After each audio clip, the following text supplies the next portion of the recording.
ఈ వీడియోలో వచ్చేసి సండే స్పెషల్ రెసిపీస్ని షేర్ చేస్తున్నానండి. ఇంకా రెసిపీస్లోకి వెళ్ళిపోదాం.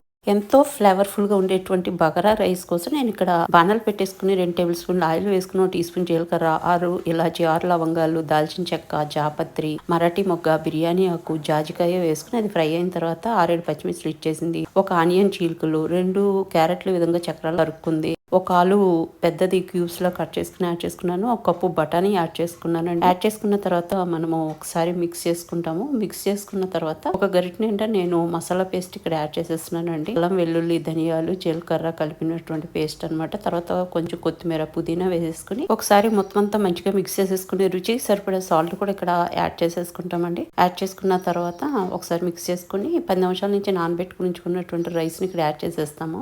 1:2 రేషియోలో వాటర్ యాడ్ చేసుకోవాలండి. నేను ఇక్కడ 3 కప్స్ ఆఫ్ రైస్ తీసుకున్నాను. So 6 cups of water add చేస్తాను అనమాట. జనరల్ గా ఏంటంటే బగారా రైస్ లో వెజిటబుల్స్ యాడ్ చేయరండి, కానీ నాకు వెజిటబుల్స్ యాడ్ చేయాలనిపిస్తుంది. కొంచెం న్యూట్రిషన్ వాల్యూ పెరుగుతుందండి. ఇంకా నేను మూత పెట్టేసి 15 నిమిషాల పాటు నేను కుక్కర్ లో ఉడకనిచ్చాను. ఇది ఎలక్ట్రిక్ కుక్కర్ లో పెట్టేశానండి. ఇంకా ఉడికిపోయింది. వేడివేడిగా సర్వ్ చేశాను. ఇంక ఈ బగారా రైస్ ని సూపర్ డూపర్ టేస్టీగా ఉన్నటువంటి చికెన్ కుర్మాతో సర్వ్ చేస్తే స్వర్గం కనిపిస్తుందండి. డెఫినెట్ గా ఒకసారి ట్రై చేయండి. ఎంతో రుచిగా ఎంతో స్పైసీగా ఉండేటువంటి చికెన్ గ్రేవీ మసాలా చేస్తున్నామండి. దానికోసం మిక్సీ జార్ లో ఈ మాత్రం అల్లం ముక్కలు యాడ్ చేసుకున్నాము. ఒక మీడియం సైజ్ వెల్లుల్లి నుంచి తీసిన వెల్లుల్లి రెబ్బలు, అదే విధంగా ఒక 6 ఇలాచి, 6 నుంచి 8 లవంగాలు, మరాఠీ మొగ్గ, అదే విధంగా జాపత్రి, దాల్చిన చెక్క, ఇంకా ఒక టేబుల్ స్పూన్ జీలకర్ర, 2 టేబుల్ స్పూన్లు ధనియాలు వేసుకుని సరిపడా వాటర్ వేసుకుని గ్రైండ్ చేసి పెట్టేసుకుంటాము. అదే విధంగా చికెన్ ని కూడా పసుపు, ఉప్పు, నిమ్మరసం వేసుకుని శుభ్రం చేసుకుని పెట్టుకుంటామండి. నేను ఇక్కడ 1 కేజీ చికెన్ వాడుతున్నాను. ఇప్పుడు కుక్కర్ లో 2 టేబుల్ స్పూన్లు ఆయిల్ వేసుకుని 5 పచ్చిమిర్చి స్వీట్ చేసింది, 2 ఆనియన్స్ చిన్న ముక్కలుగా కట్ చేసుకుంది, రుచి సరిపడా సాల్ట్, 1 టీ స్పూన్ పసుపు వేసుకుని అది వేగిన తర్వాత శుభ్రం చేసి పెట్టుకున్నటువంటి చికెన్ యాడ్ చేస్తాం. అదేవిధంగా మనము గ్రైండ్ చేసి పెట్టుకున్నటువంటి మసాలా యాడ్ చేస్తాం. 2 టేబుల్ స్పూన్లు కారం యాడ్ చేసుకున్నామండి.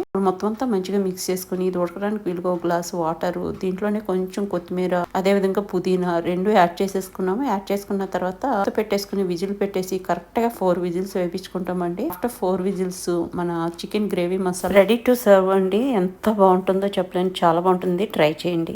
Super Emmy and tasty banana puri కోసం బాగా మగ్గినటువంటి అరటిపళ్ళు తీసుకుంటామండి. నేను ఇక్కడ 2 అరటిపళ్ళు తీసుకున్నాను. దాన్ని విధంగా చాప్ చేసుకుని వేసుకుని ఒక 2 టేబుల్ స్పూన్లు షుగర్, కొంచెం ఇలాచి పొడి వేసుకుని గ్రైండ్ చేసేసుకున్నాను. ఆ ప్యూరీలో 2 కప్పులు మైదా వేసుకున్నానండి. కొంచెం వాటర్ చూసుకుని వేసుకోవాలి, ఎక్కువ వాటర్ పట్టదండి. ఈ విధంగా ముద్ద చేసేసుకుంటాము. ముద్ద చేసుకుని కొంచెం ఆయిల్ తడి చేసి 5 నుంచి 10 నిమిషాల పాటు మనము రెస్టింగ్ ఇస్తామండి. తర్వాత చక్కగా ఈ విధంగా పెద్ద పూరీలా చేసేసుకుని దాన్ని మనం పూరీ సైజులో కట్ చేసేసుకుంటాం అనమాట. ఇలా చేస్తే మనకి చాలా సింపుల్ గా అయిపోతుందండి. ఎక్కువ మనము కష్టపడక్కర్లేదు, ఒక్కొక్క పూరి చేసుకుంటూ చేయక్కర్లేదు అనమాట. ఇంకా అలా కట్ చేసుకునేవన్నీ మనము ప్లేట్ లోకి తీసేసుకుంటాం. అలాగే నెక్స్ట్ ముద్ద కూడా ఈ విధంగా చేసుకుంటూ వెళ్ళిపోతామండి. అలా మీ దగ్గర ఉన్న పిండి అయ్యేంత వరకు చేసేసుకుంటారు, లేదా సింగిల్ గా కూడా చేసుకోవచ్చు, మీ ఇష్టము. ఇంకా తర్వాత కాగిన ఆయిల్లో వేసుకుని ఫ్రై చేసేసుకోవడమే. ఎంత బాగుంటాయంటే సాఫ్ట్ గా, మృదువుగా, మరీ తీయగా ఉండదండి. జస్ట్ స్లైట్ మనకు ఆ స్వీట్నెస్ తెలుస్తుంది, కానీ ఆ తీపి అనేది అయితే